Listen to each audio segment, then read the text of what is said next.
Our packaging was designed for reuse. Let me show you some ways that you can reuse these things. There's the hang tag and a little baggie. For the hang tag, you can write a note to your friends on the inside. Dear Jessica, I love you. Thanks for being such a great friend. XO Kelly. Then we have the baggie. So many different uses for this. Let me show you. You can organize the office. Thumbtacks, they can go in the smaller baggie.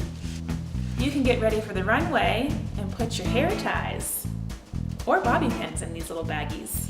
You can get your doodads. These are little trash, little squiggly, I don't know what they're called, little trash, what are these called? Clothespins. These super mod clothespins can go in this baggie as well. So what do you do with those Christmas tree lights that fall on the floor? You put them in a baggie. What about taking some nuts on the trail? I like pistachios. And then if you're taking the kids to the zoo, put some pretzels in the baggie.